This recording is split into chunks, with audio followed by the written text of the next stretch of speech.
Welcome to the original horror story, The 13th Floor. This is a story of the vanishing floor that or may not exist. Who's to say? Let's get started. With- To introduce a few of our characters, we have the narrator, the storyteller who describes the scenes and actions of the characters. We have the Alex, the guest, the excited, curious guest of the hotel. We have the representative. Good day, sir.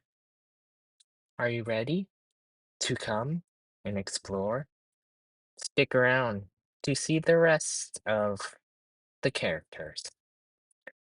Distant thunder rumbles and rain patters against the glass doors. The whoosh of the automatic lobby opening, followed by echoing footsteps on the marble floor. It was nearly midnight when Alex stepped onto the slick, modern lobby of the Crescent Plaza Hotel.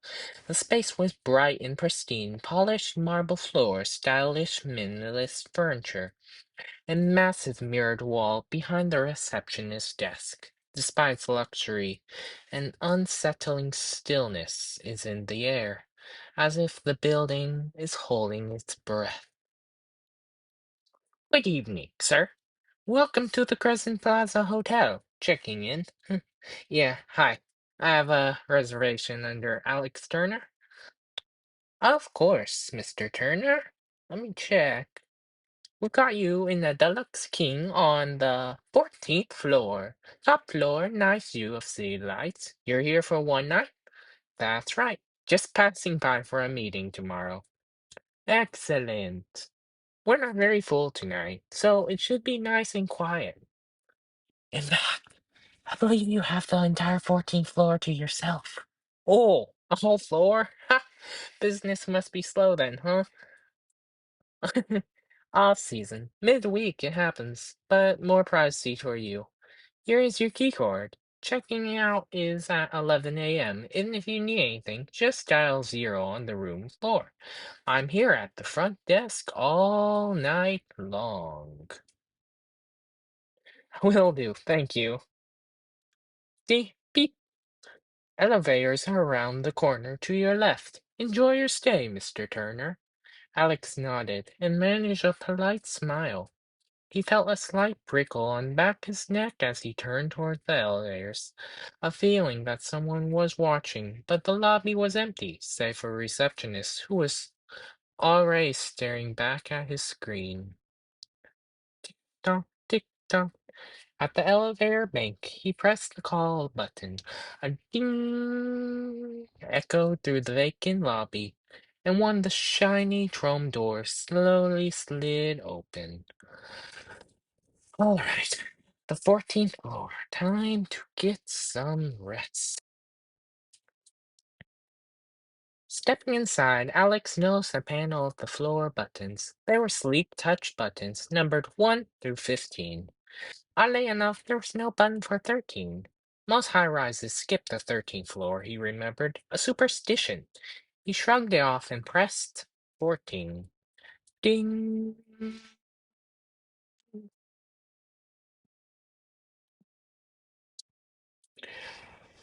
Elevator door swished closed. The carriage vibrates as it ascends. A quiet whirring of cables. Soft music playing in the elevator. Oh, come on. Don't start imagining. The panel skipped from 12 to 14, just as expected. Then a gentle lurch. The doors opened on the 14th floor. Scene 2. Alex's room.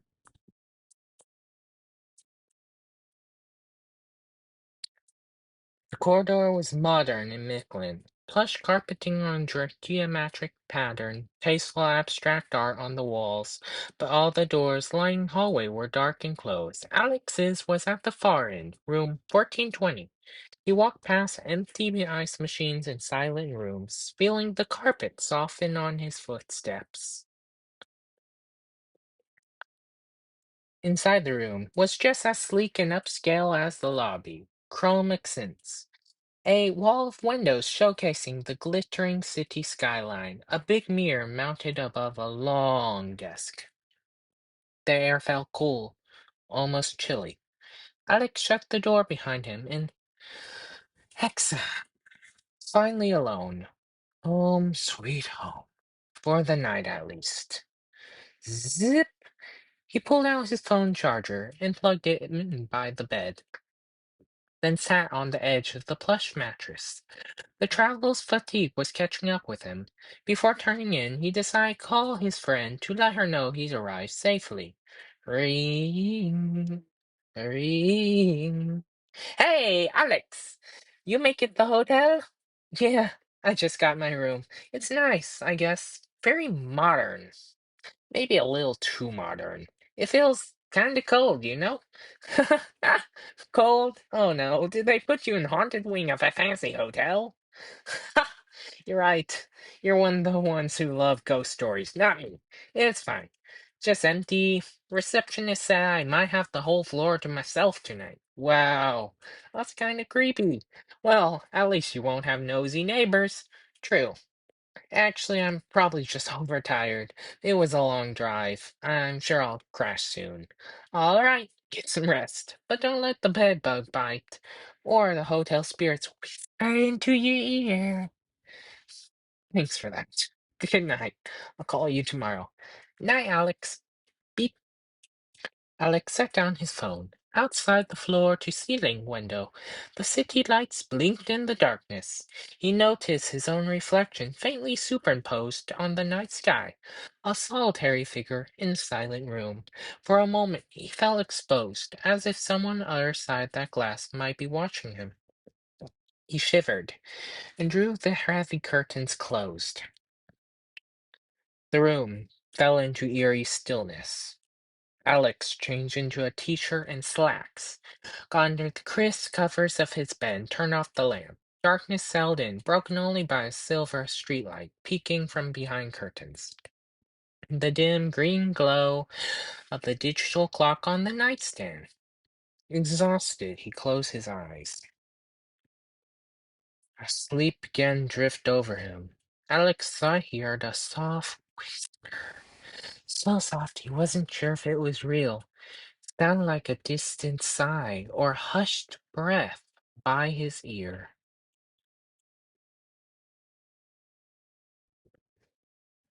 Hello? There was no answer. Only the low hum of the air conditioner responded. Convinced it was just his imagination, Alex allowed himself to relax and finally fall asleep. Tick tick tock, tick tock tock. Sometime in the morning hours, Alex was pulled from a deep sleep by a noise. Thump, thump, thump. A rhythmic dull pounding, echoing in the silence. At first, it just melted into his dreams. But as consciousness returned, so did the unnerving realization that the sound was real.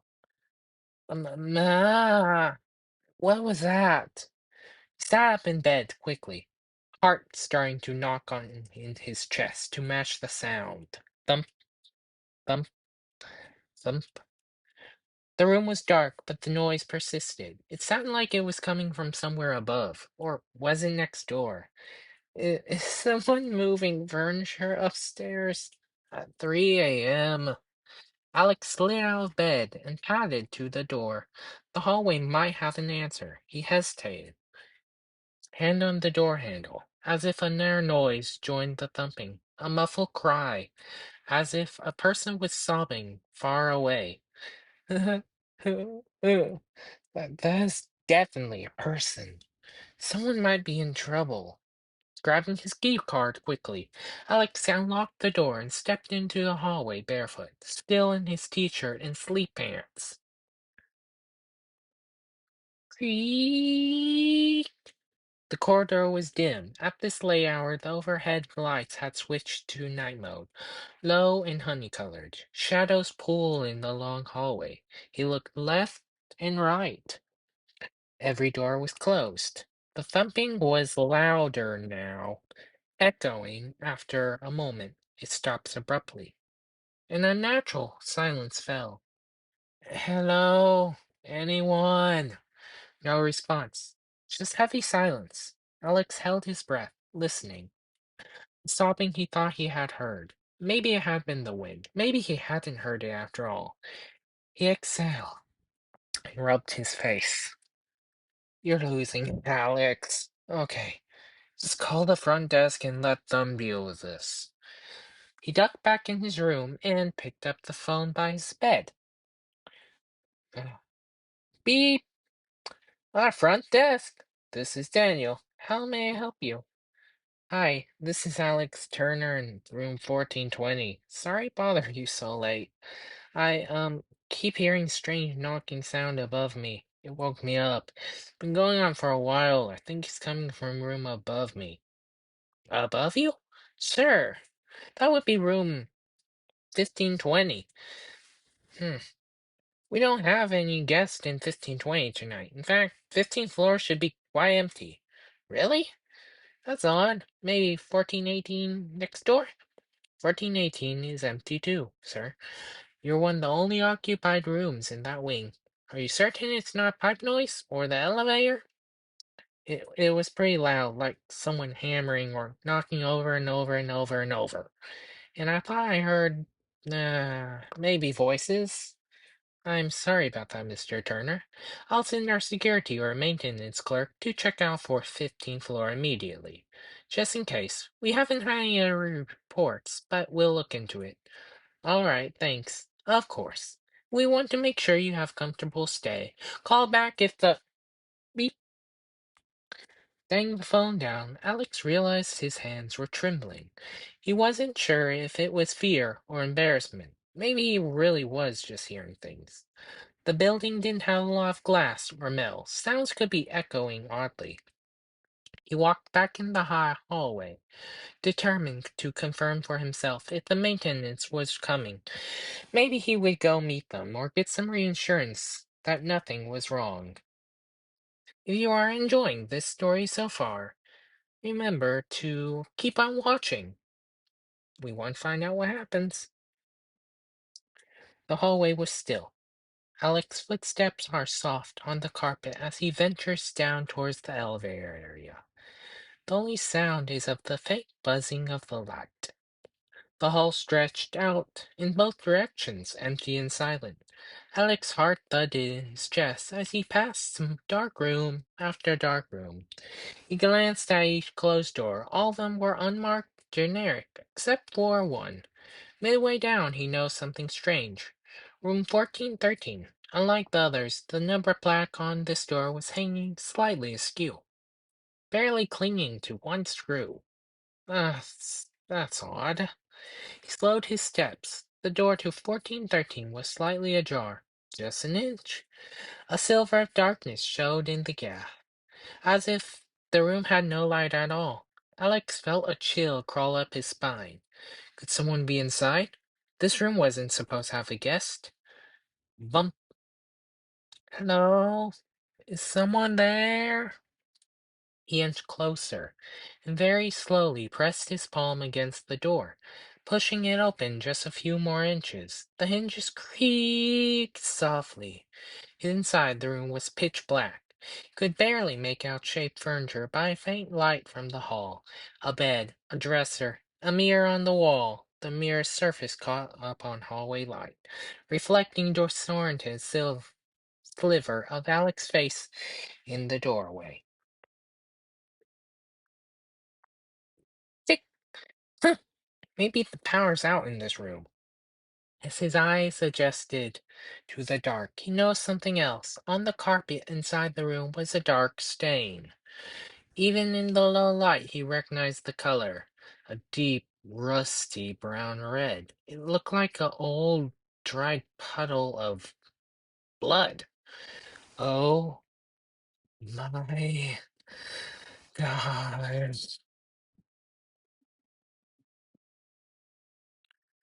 Okay, okay. Suddenly, From deeper in the room, a swift rustling noise, as if something moved quickly.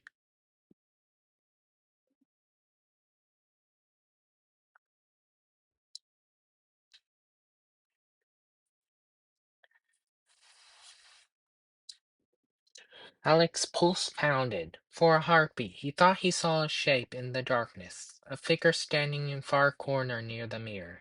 It was impossible to tell if it was human. It didn't move. Hello? Silence. The figure, even if it was there, did not respond. Alex swallowed hard, suddenly aware of how vulnerable he was. Peering into the black unknown, he decided to back away. Whatever was in 1413, he did not want to confront it alone. Sir, sir, is everything okay? Ah! Alex nearly jumped out of his skin. In the hallway stood a woman in a maid's uniform, pushing a cart of linens. Her eyes were wide with worry. You scared me. Oh, I'm sorry. I didn't mean to. Are you looking for something? I heard noises, thumping. I thought I saw someone might be in this room. The door was open. The room's empty, sir. No one's booked in here. It should be locked, in fact. I know, but look, the door was open. The floor, it looks like blood. I'm sure it's nothing. Probably just spilled wine. We had a guest made quite a mess this week. The housekeeper's voice faltered. Alex noticed her hands gripping the cart tightly, knuckles pale. She was clearly lying. Miss, what's really going on here? Did something happen in this room? Sir, please, you should go back to your room. It's not safe to wander at night. Not safe? What do you mean? I heard crying earlier. Someone needs help. I hear it too sometimes. The crying. But there's no one there. There's never anyone. It's this place. This floor. You know something about it, don't you? I, I've worked here 11 years. I've seen things. Things I can't explain. Some nights the hotel has a life of its own, especially on this 14th floor. What are you saying? They never officially built a 13th floor, but sometimes I think I think it finds a way to appear. The silence when it's late, the hotel shifts, the old stories. They say horrible things happened during constructions. An accident, they covered it up. Skip numbering the floor. And at night, those who died, they don't rest. That's insane. Do you know how that sounds? I know. I tried to transfer long ago. I need this job. Please go back to your room. Ignore any noises. Don't open your door if you hear knocking. Don't ever go looking. The woman suddenly stiffened and looked down the hall. Past Alex, her face drained of color. He's awake. I have to go. Wait, who? What do you mean? I'm sorry. Wait, come back. She vanished around the corner, leaving Alex alone with more questions than answers. His heart pounded. He's awake. Who is she talking about?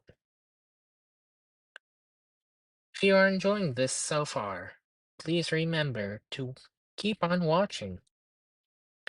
See what happens. Alex turned back to room 1413, but the door was now closed. Had it quietly shut on its own while he was distracted? His skin crawled at that thought. Enough. He needed to get out of this hallway, out of this floor, maybe even this hotel. Screw this. I'm not sticking around to find what she meant. I'm going to the lobby. Maybe I'll just sleep in my own car. He quickly stormed down the stairs. The silence around him felt heavier now, like air before a storm. Each light he passed under seemed to dim slightly, then glow again as he moved by. Jesus. Okay, Perfect timing. He hadn't pressed the call button just yet for the elevator, yet the elevator stood open, as if inviting him in. Alex hesitated only a second before stepping into the empty cab. Alex jabbed the L button for lobby multiple times. He was done with this night. The elevator began to descend, faster than before. The faint music fizzled with static. The light above Alex flickered again, then blinked off, plunging him into darkness. Hello? Hello? Anyone there? He fumbled for his phone in the dark, hands shaking, screen's glow was only light now. He tapped the flashlight icon, narrowing the beam. The phone's flashlight barely illuminated the panel. Alex squinted at the door in care. The display only read 13. Floor 13.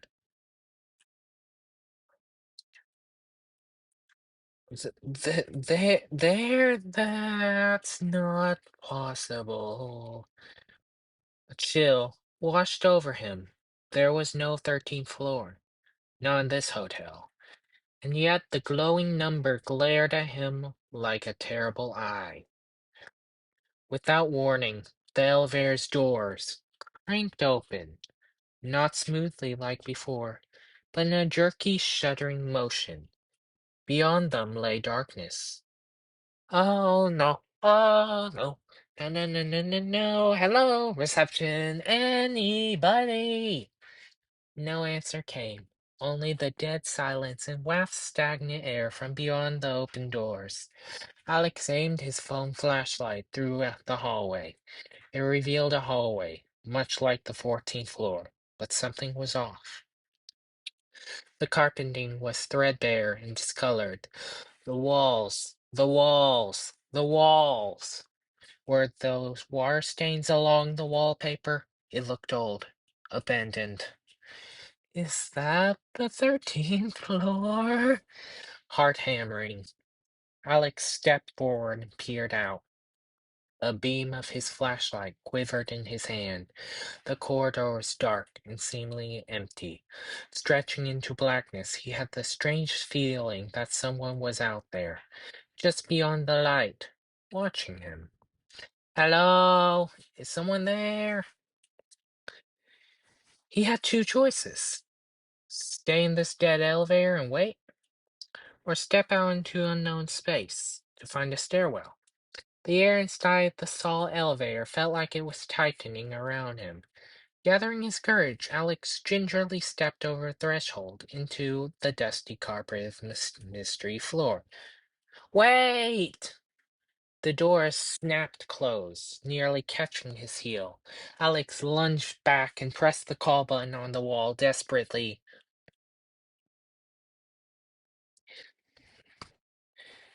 Nothing.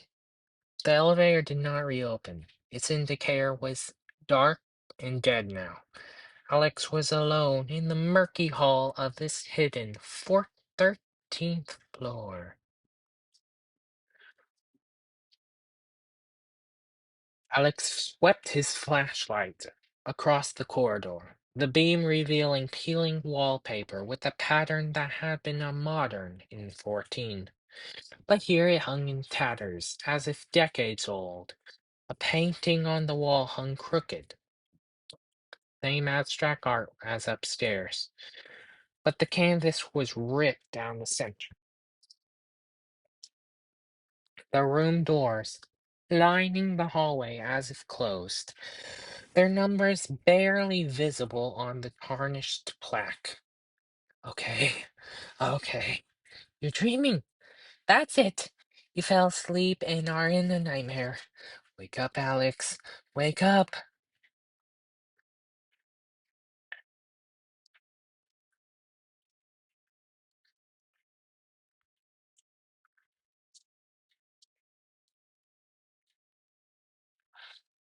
He gently pinched his arm. It hurt. this was no dream. How is this real? He began walking slowly down the hallway, one shaky step at a time.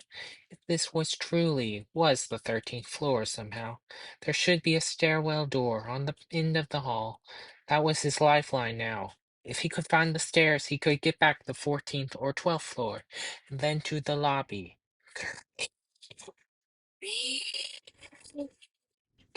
The silence was thick, every faint sound magnified. Alec's breathing sounded harsh in his own ears.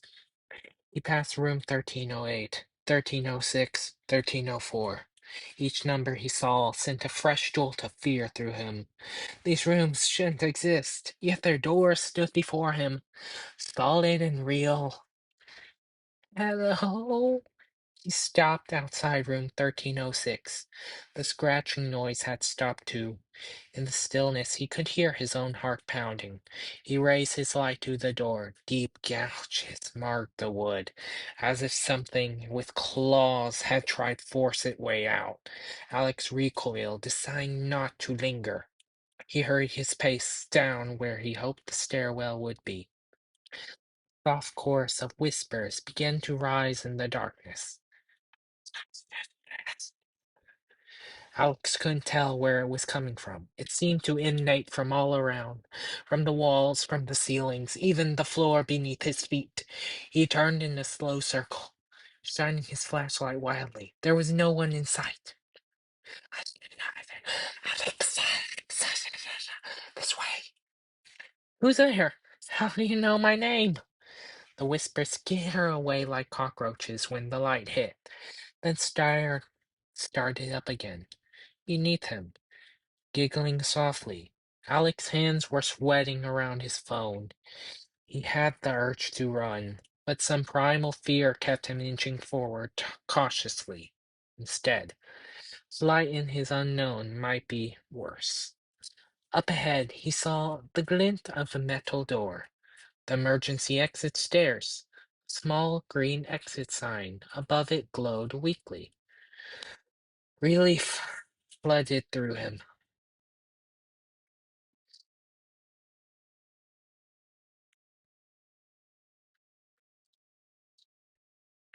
Come on. He hurried towards the exit door and grasped its handle. Come on, open! The metal door refused to budge. It felt like it was welded to that frame.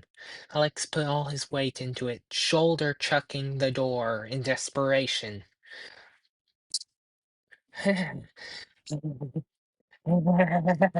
No, no. He stepped back, chest heaving. The exit was sealed tight.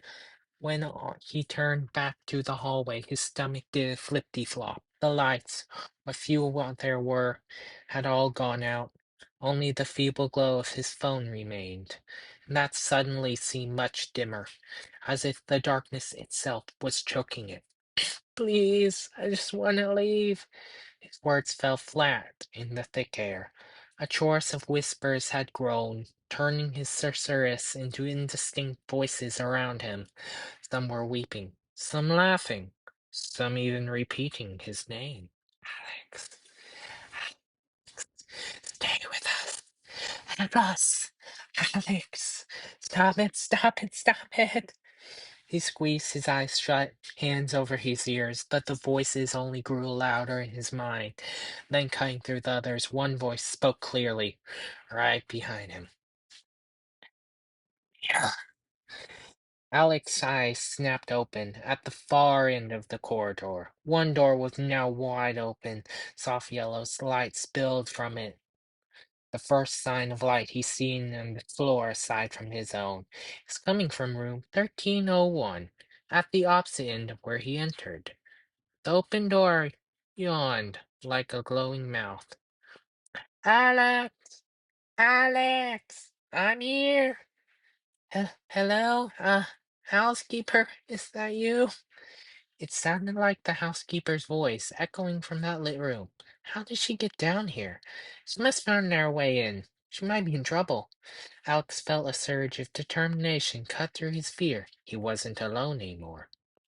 If she was here, he had to help her. I'm coming! Hold on! Keeping his eyes on that beacon of light, Alex hurried down the hall to room 1301. His whispers around him intensified, hissing and urgent. He tried to block them out. He reached the doorway of 1301. The room beyond looked strangely familiar, illuminated by a flickering lamp on the nightstand. Alex stepped over the threshold. The layout of the room was identical to his own room upstairs, identical except for subtle, unnerving distances. The decor was outdated, as if frozen in late 1970s. Faded floral wallpaper, an old rotary phone on the bedside instead of a modern one. A small box-style TV sat in the corner, playing static.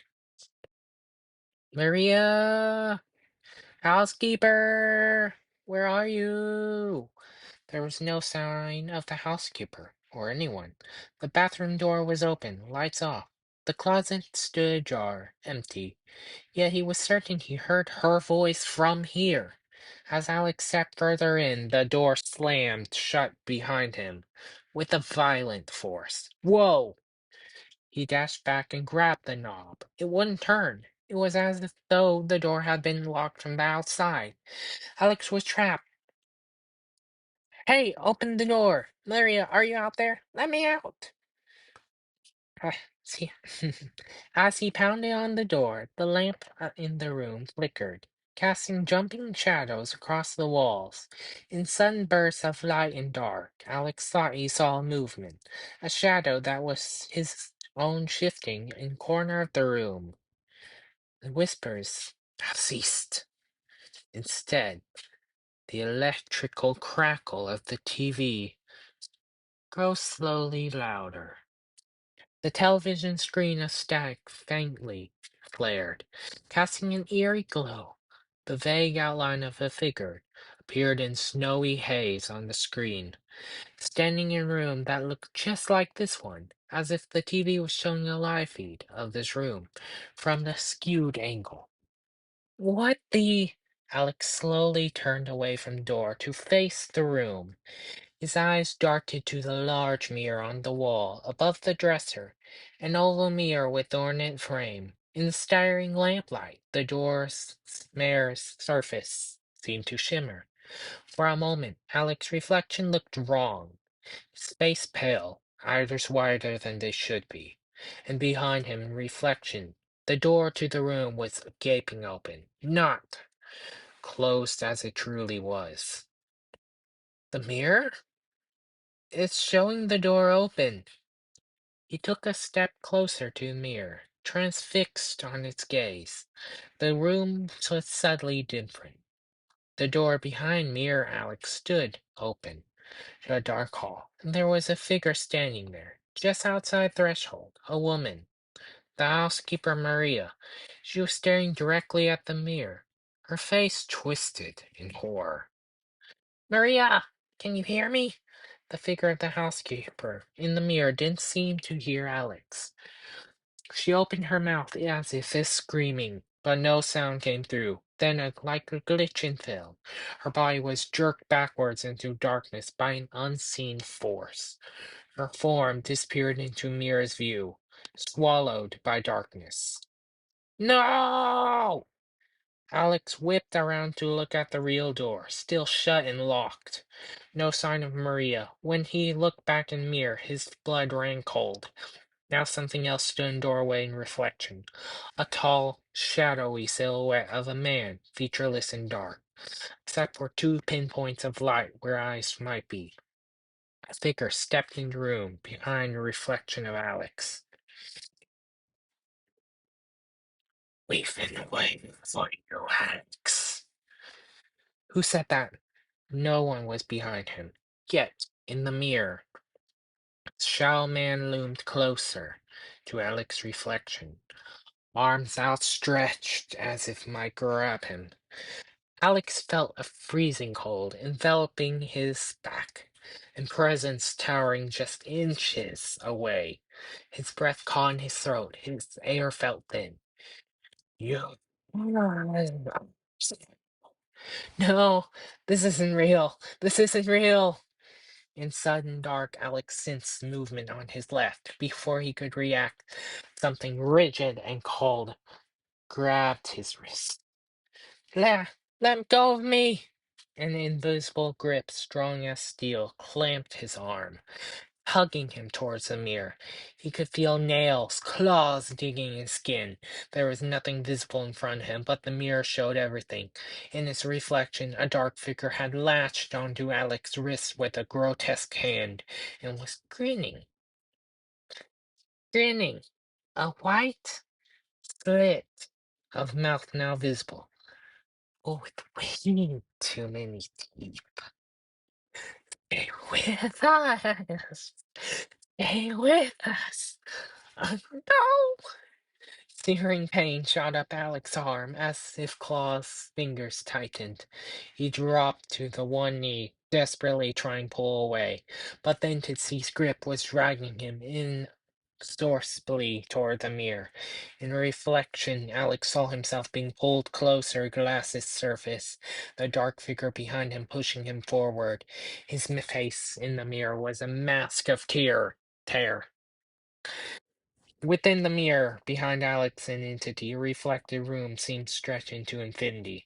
The never-ending hallway of rooms and mirrors, repeating, each one filled with flickering shapes, other figures trapped, reaching out, faces contorted in silent agony, past victims imprisoned in the room behind reflection. Please, please, let me go. Oh, escape. Alex's free hand scrambled across the dresser and felt something cold and heavy, a metal paperweight shaped like the hotel's logo.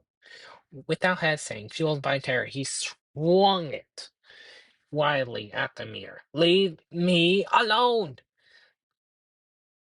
Glass shattered. The mirror cracked into a spider web of pieces, the shards raining to the dresser top and floor.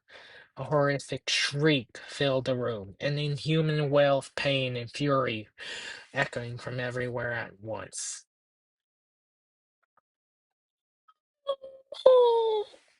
A vice-like grip on Alex's wrists released. He fell backwards against the bed frame, chest heaving. For a second, all was quiet. The oppressive weight in the air was lifted. In the broken mirror shards, Alex could see only fractured reflections of the room. No monster. No infinite corridor of prisoners. Just his own wide, terrified eyes looking back. TV broke. The lamps came back on. It worked. Oh God, let go. It worked. His wrist throbbed with pain. Even in dim light, he could see red marks encircling it, like he grabbed by a vice. But there was no time to dwell. He had to get out of this room before it came back. Alex scrambled his feet and tried the door again. This time, the handle tore easily. Instead of the decaying 13th floor corridor, Alex stumbled into the familiar 14th floor hallway. Pale early morning light was seeping from a small window at the far end. The air felt lighter, normal, as if the air of the last hour had just been a hallucination. 14th floor, I'm back!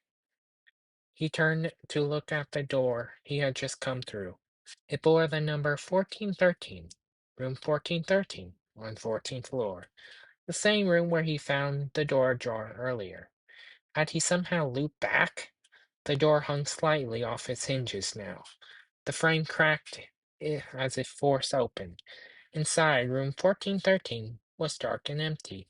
No broken mirror, no lamp, no sign of the nightmare realm he just escaped. Only a coating of dust and that same old brown stain on the carpet. It's like it never happened. The elevator at the end of the hall chimed, and the doors opened. Alex's pulse spiked. He wasn't ready for more. But then he heard two voices, chatting casually. A pair of hotel employees stepped off elevator, wearing maintenance uniforms and carrying tools. They hadn't noticed Alex.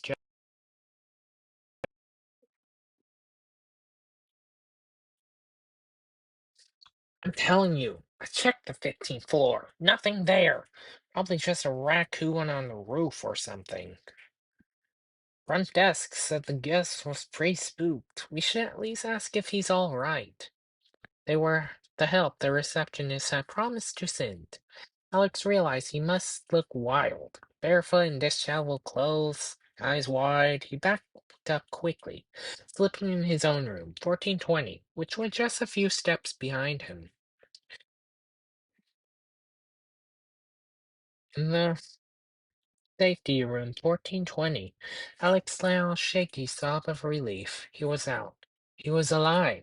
He pressed his ear against the door, listening to workers in the hall. Look like 1413 is open.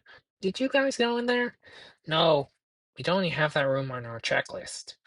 Huh, door busted. We better report that. Weird.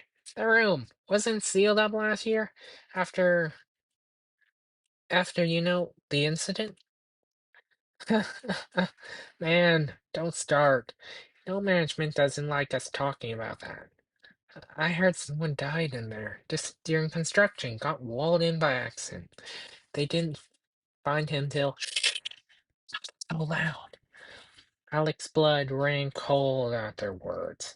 He wasn't crazy. There was a dark secret in this hotel. Room 1413. An accident. Walden alive. A wave of nausea hit him as pieces clicked together. Before he could listen further, he heard their footsteps heading back to the elevator. I need to get the hell out of here. Now! There was no way he could stay a minute longer in this hotel. Forget checkout. Forget his luggage. He had only brought an overnight bag anyway. He snatched his backpack and jacket and threw his sneakers on with trembling hands and crept back in the hallway. The elevator ride was nerve-wracking, but uneventful. No stops, no flickers, no 13th floor. It deposited Alex in the lobby, which was now, by the gray light of dawn, filtered through the glass entrance. The front desk was unattended for the moment. The receptionist might have been to back desk or doing rounds. Alex didn't care. He jogged across the empty lobby towards the front doors. The early morning air was cool and damp. The rain had dwindled to a faint drizzle. Alex sucked the deep air of it, grateful to be out of that suffocating place. Free. At last I'm free. He hurried in the parking lot where his car sat under a street lamp. The sky was beginning to lighten, a deep purple on the horizon. Not quite sunrise, but soon. Inside the car, Alex's hands were still shaking. He had to stay himself, close his eyes, taking a moment to just breathe and collect his nerves. He wasn't even sure where he would go. Anywhere but here. Maybe drive straight home, skip the meeting. Nothing seemed worth stepping back into that hotel. He spoke aloud to the empty car, as if to reassure himself. It's over. It's over. Slowly, his pounding heart began to calm. He reached to adjust rear view mirror out of habit before backing out of that space. And froze. In the reflection of the rear view mirror, the back seat of the car was visible. And in that back seat, someone was sitting. What? A figure, pale and motionless, sat directly behind him. Alex's throat clenched in utter terror as his eyes locked on the mirror. It was the housekeeper Maria. Her face was gone, eyes glassy and vacant.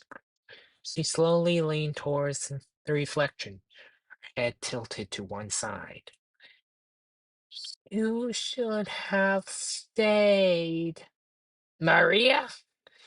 Alex twisted in his seat to look back. Nothing. The back seat was empty. No one was there. He whipped his head forward to mirror again. Now it too was empty. showing only backseat and faint outline of the hotel behind his car. Oh God. Oh God. He nearly jumped out of his skin at the sudden tap on the driver's window.